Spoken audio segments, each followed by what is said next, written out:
Hello, guys and gals, and this is going to be a reading from George Orwell's 1984. And I do have to take a moment here to say that I have read this book before, and I do know that it gets into some racial stereotypes that I don't really approve of. And I realize that it's meant to be over the top. Um, but still, there will be some parts of this I'm not really comfortable with exactly, but that I will read anyways. I just want to say that I'm not for any of it. But yeah. We'll be reading George Orwell's 1984. And I believe this was written in 1948. And it's a lot like Fahrenheit 451 in that it's a dystopic society and stuff like that. But, well, okay, well, we're just going to get this underway.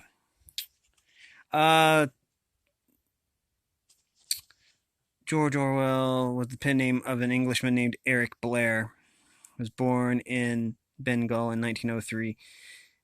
There's a lot of information here about George Orwell that if you want, you can. This is going to be really difficult to read. See how small that print is? Okay, so we're going to get started here, anyways. As you see here, it says all rights reserved, including the right to reproduce this book or portions thereof in any form. So, in other words, I take that to mean that I can make this video. It was a bright, cold day in April, and the clocks were striking 13. Winston Smith, his chin nuzzled into his breast, in an effort to escape the vile wind, slipped quickly through the glass doors of Victory Mansions. Though not quickly enough to prevent a swirl of gritty dust from entering along with him. The hallway smelt of boiled cabbage and old rag mats. At one end of it, a colored poster, too large for indoor display, had been tacked to the wall. It depicted simply an enormous face, more than a meter wide, the face of a man of about 45, with a heavy black mustache and ruggedly handsome features. Winston made for the stairs. It was no use trying to lift. Even at the best of times, it was seldom working, and at present the electric current was cut off during daylight hours. It was part of the economy drive in preparation for Hate Week. The flat was 7 flights up, and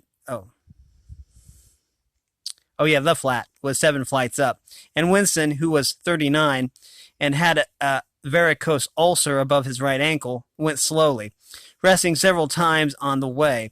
On each landing, opposite the lift shaft, the poster with the enormous face gazed from the wall. It was one of those pictures which are so contrived that the eyes follow you about when you move. Big Brother is watching you, the caption beneath it ran.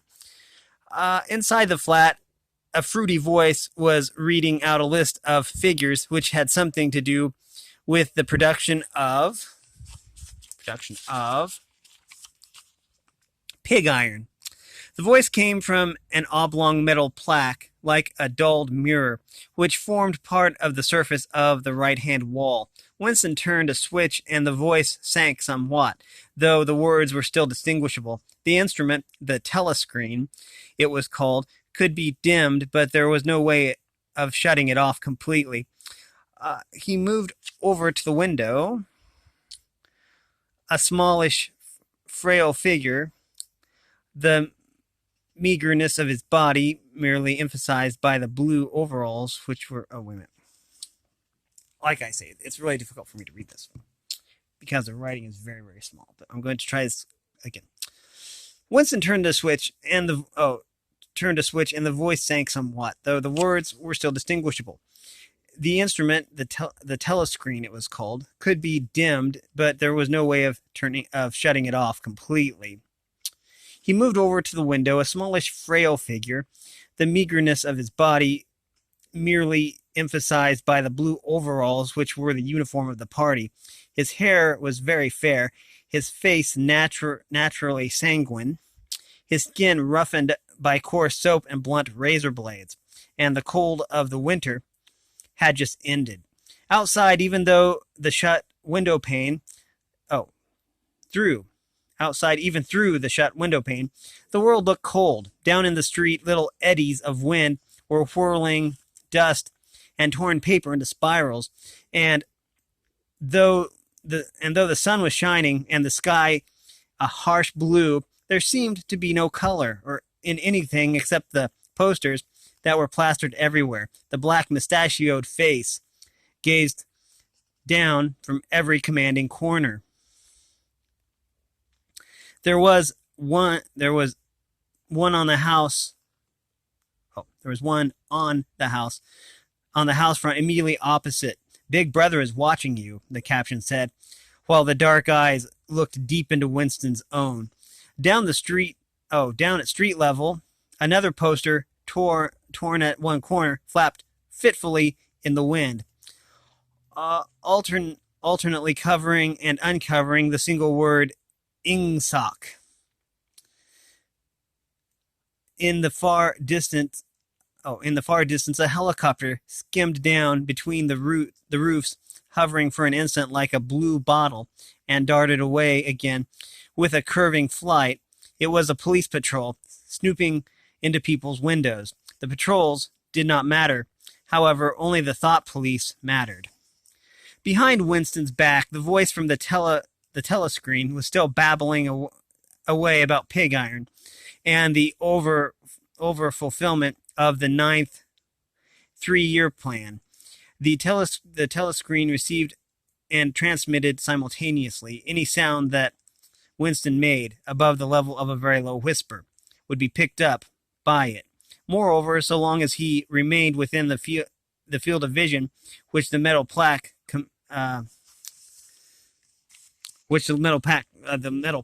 commanded, he could be seen as well as heard. There was, of course, no way of knowing whether you were being watched at any given moment, how often, or on what system. The thought police plugged in on any individual wire was guesswork. It was even conceivable that they watched everyone all the time, but at any rate, they could plug in your wire whenever they wanted to. You had to did live from habit from habit that became instinct, is the assumption that every sound you made was overheard and except in darkness, every movement scrutinized.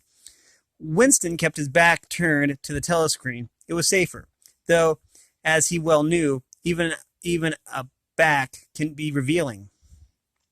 A kilometer away, the Ministry of Truth, his place of work, towered vast and white above the grimy landscape.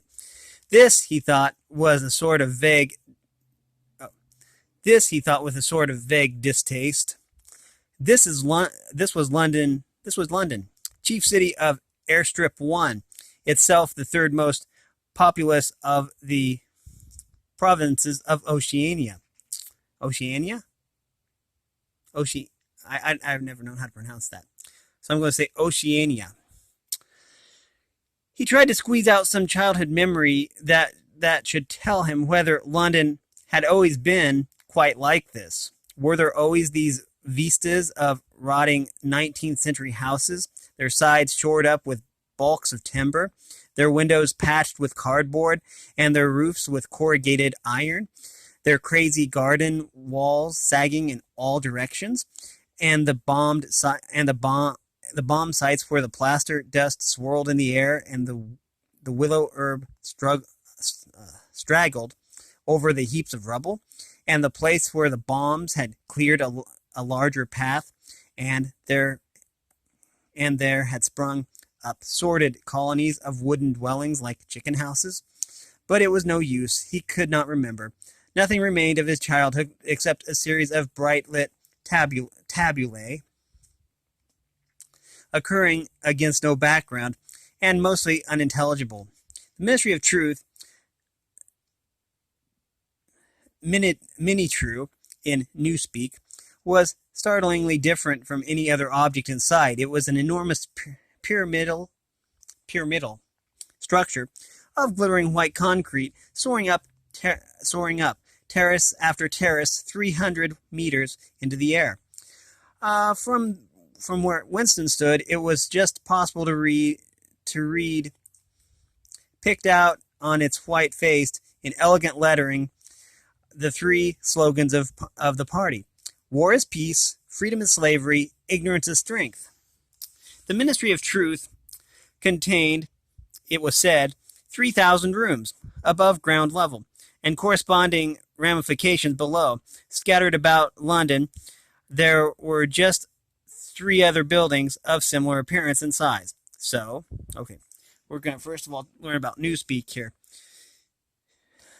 Newspeak was the official language of Oceania. For an account on its structure and etymology, see appendix. We will read the appendix last.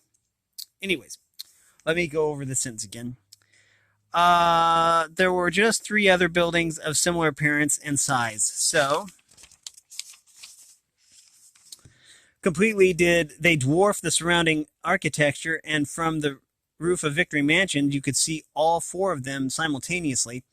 They were the homes of the 4 ministries, between which the entire apparatus of government was divided. The Ministry of Truth, which concerned itself with news, entertainment, education, and the fine arts. The Ministry of Peace, which concerned itself with war, and the Ministry of Love, which maintained law and order, and the Ministry of Plenty, which was responsible for economic affairs. Their names in Newspeak: Mini Trust, Mini Pax, Mini Love, and Mini Plenty. The Ministry of Love, which was the really frightening one, there were no windows in it at all. Winston had never been inside the Ministry of Love, nor within half a kilometer of it. It was a place impossible to enter except on official business, and then only by penetrating through a maze of barbed wire entanglements, steel doors, and hidden machine gun nests. Even the streets leading up to its outer barrier, were roamed by gorilla-faced guards in black uniforms armed with jointed truncheons. Winston turned round abruptly. He had set his features into the expression of quiet optimism, which it was advisable to wear when facing the telescreen. He crossed the room into the tiny kitchen. By leaving the ministry at this time of day, he had sanctioned his lunch in the canteen, and he was aware that there was no food in the kitchen except a hunk of dark-colored bread, which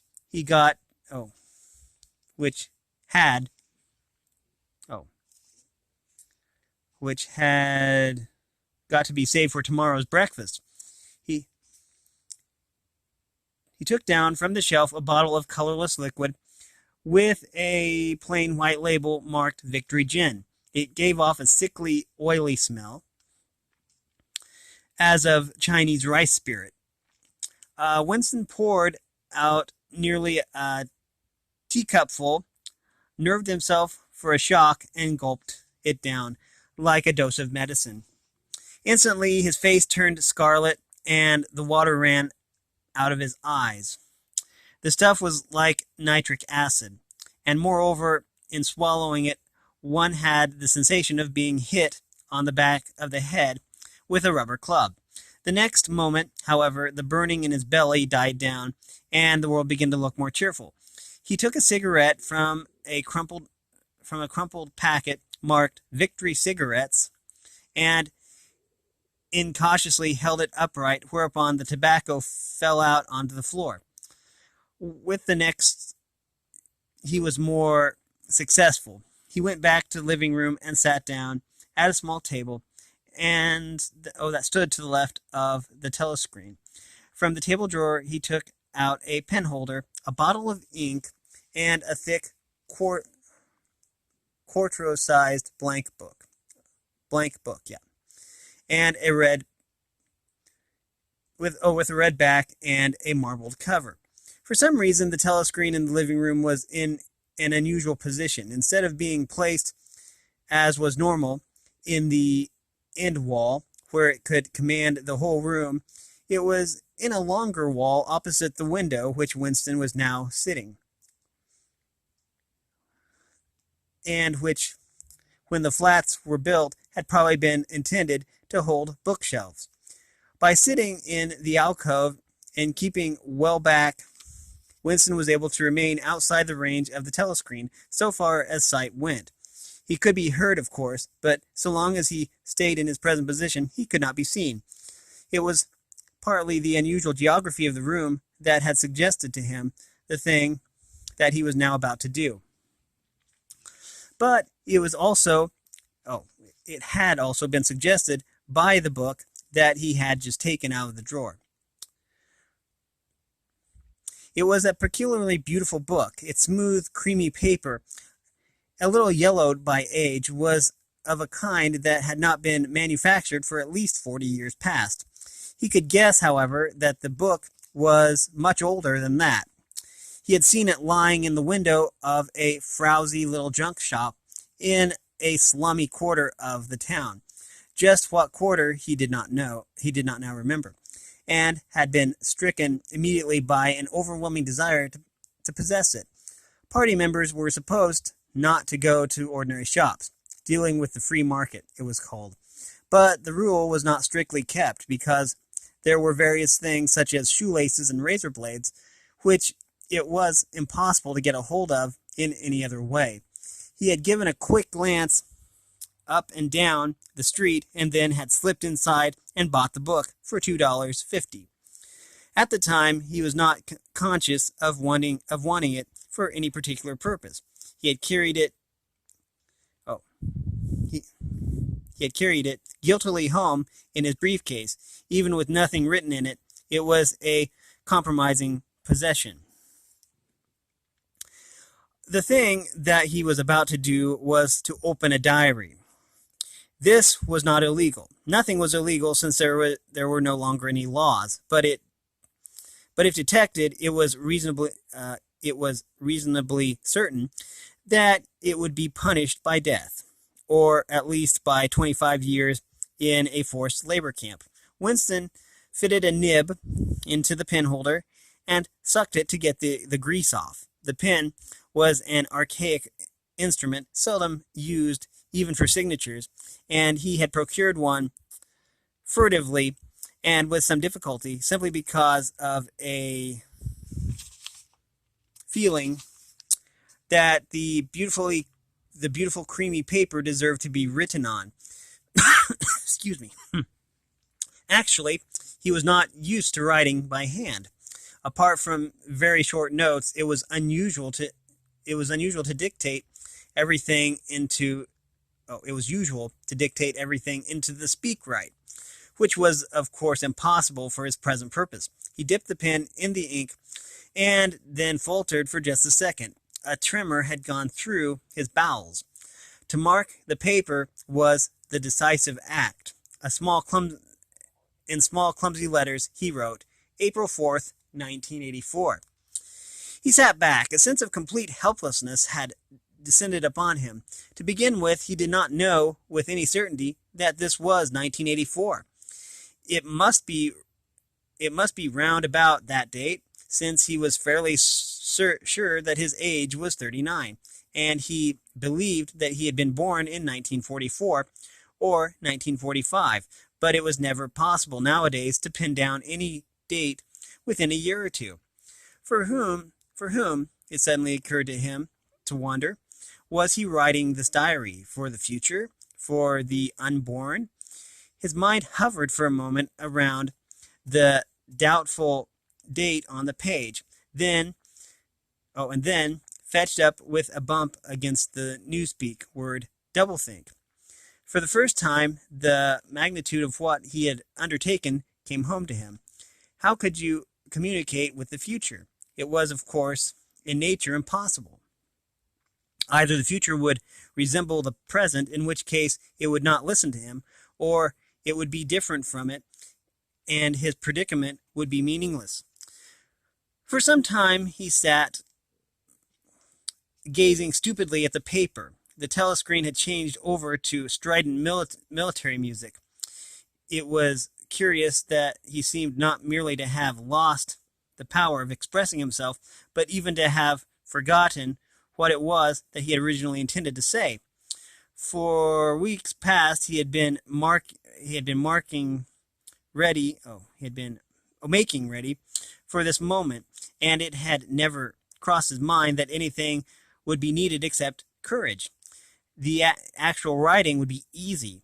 All he would have to do is transfer to paper the interminable, restless monologue that had been running inside his head, literally for years. At this moment, however, even the monologue had dried up. Moreover, his varicose ulcer began itching unbearably.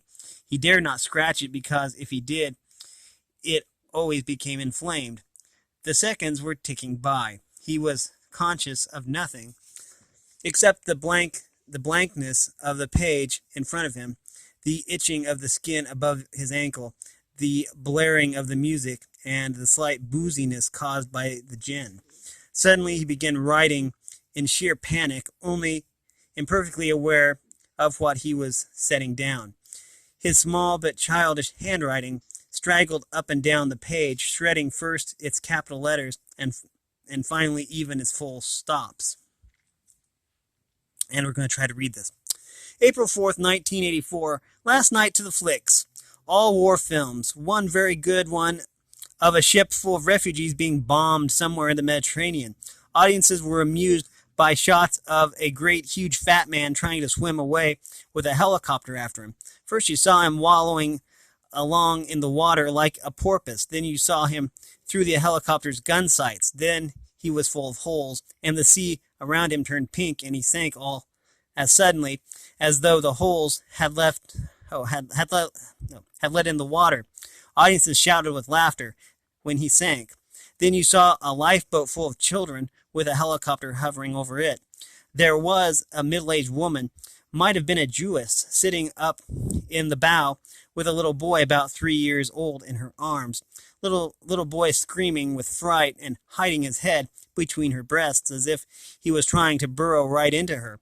And the woman putting her arms around him and comforting him, although she was blue with fright herself, all the time covering him as much as possible, as if she thought her arms could keep the bullets off him. Then the helicopter plants a 20-kilo bomb in among them. Terrific flash, and the boat went all to matchwood. Then there was a wonderful shot of children's arms going up, right up into the air. A helicopter with a camera on its nose must have followed it up, and there was a lot of applause from the party seats. But a woman down in the prole part of the house suddenly started kicking up a fuss and shouting. They didn't out her of showed